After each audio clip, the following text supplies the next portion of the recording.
ಕಾಲಭೈರವ ದೇವರ ಕತೆ ಮತ್ತು ಮಹಿಮೆ. ಕಾಲಭೈರವ ಶಿವನ ಅತ್ಯಂತ ಉಗ್ರ ಹಾಗೂ ಶಕ್ತಿಶಾಲಿ ಅವತಾರ ಎಂದು ಪರಿಗಣಿಸಲಾಗುತ್ತದೆ. ಕಾಲ ಎಂದರೆ ಸಮಯ, ಭೈರವ ಎಂದರೆ ಭಯವನ್ನು ನಿವಾರಿಸುವವನು. ಆದ್ದರಿಂದ ಕಾಲಭೈರವನು ಕಾಲದ ಅಧಿಪತಿ ಹಾಗೂ ರಕ್ಷಕ ದೇವರು ಎಂದು ಭಕ್ತರು ನಂಬುತ್ತಾರೆ. ಕಾಲಭೈರವನ ಉದ್ಭವ ಕತೆ.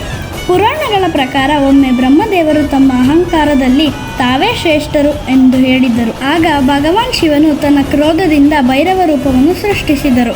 ಕಾಲಭೈರವನು ಬ್ರಹ್ಮನ 5ನೇ ತಲೆಯನ್ನು ಕಡಿದು ಅಹಂಕಾರವನ್ನು ನಿವಾರಿಸಿದನು. ನಂತರ ಬ್ರಹ್ಮ ಹತ್ಯೆ ದೋಷ ನಿವಾರಣೆಗೆ ಭಿಕ್ಷಾಟನೆ ಮಾಡುತ್ತಾ ಕಾಶಿಗೆ ಬಂದನು. ಅಲ್ಲಿ ಅವನ ಪಾಪ ಕ್ಷಯವಾಯಿತು ಎಂದು ನಂಬಿಕೆ ಇದೆ. ಆದಿಚುಂಚನಗಿರಿ ಇತಿಹಾಸ ಮತ್ತು ಮಹಿಮೆ. ಆದಿಚುಂಚನಗಿರಿಯ ಕತೆ. ಕರ್ನಾಟಕದ ಮಂಡ್ಯ ಜಿಲ್ಲೆಯ ಪರ್ವತ ಪ್ರದೇಶಗಳಲ್ಲಿರುವ ಆದಿಚುಂಚನಗಿರಿ ಅತ್ಯಂತ ಪವಿತ್ರ ಕ್ಷೇತ್ರವಾಗಿದೆ. ಇದು ನಾಥ ಸಂಪ್ರದಾಯದ ಪ್ರಮುಖ ಪೀಠವಾಗಿದ್ದು ಸಾವಿರಾರು ವರ್ಷಗಳ ಇತಿಹಾಸ ಹೊಂದಿದೆ. ಪುರಾಣಗಳ ಪ್ರಕಾರ ಈ ಪ್ರದೇಶದಲ್ಲಿ ಮಹರ್ಷಿಗಳು ತಪಸ್ಸು ಮಾಡುತ್ತಿದ್ದರು. ನಂತರ ಕಾಲಭೈರವೇಶ್ವರ ಸ್ವಾಮಿ ಇಲ್ಲಿ ಪ್ರತ್ಯಕ್ಷವಾಗಿ ಭಕ್ತರಿಗೆ ಕಾಪಾಡುವ ದೇವರಾಗಿದ್ದಾರೆ ಎಂದು ನಂಬಿಕೆ ಇದೆ. ಆದಿ ಎಂದರೆ ಮೊದಲು, ಚುಂಚ ಎಂದರೆ ಬೆಟ್ಟದ ತುದಿ ಎಂಬ ಅರ್ಥದಿಂದ ಆದಿಚುಂಚನಗಿರಿ ಎಂಬ ಹೆಸರು ಬಂದಿತು ಎಂದು ಹೇಳಲಾಗುತ್ತದೆ. ಆದಿಚುಂಚನಗಿರಿ ಪೌರಾಣಿಕ ಕತೆ. ಬಹಳ ವರ್ಷಗಳ ಹಿಂದೆ ಈ ಪ್ರದೇಶವು ದಟ್ಟ ಕಾಡು ಮತ್ತು ಶಾಂತ ಬೆಟ್ಟಗಳಿಂದ ಕೂಡಿತ್ತು.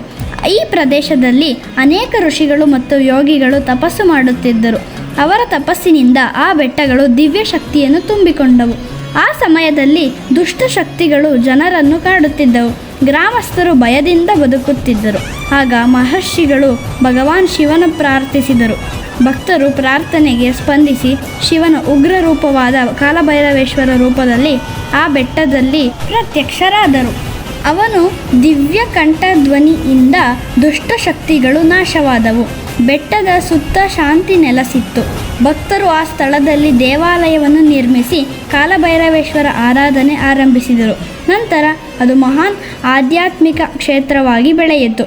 ಕಾಲಕ್ರಮೇಣ ಇಲ್ಲಿ ಆದಿಚುಂಚನಗಿರಿ ಮಹಾಸಂಸ್ಥಾನ ಮಠ ಸ್ಥಾಪನೆಯಾಯಿತು.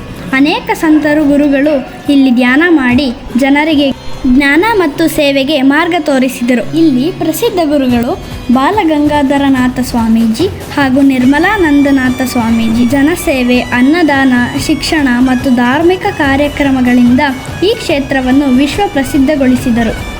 ಇದೇ ಥರ ಹೆಚ್ಚಿನ ಕಂಟೆಂಟ್ಸ್ಗಾಗಿ ಶೇರ್, ಲೈಕ್ ಹಾಗೂ ಸಬ್ಸ್ಕ್ರೈಬ್ ಮಾಡಿ. Thank you.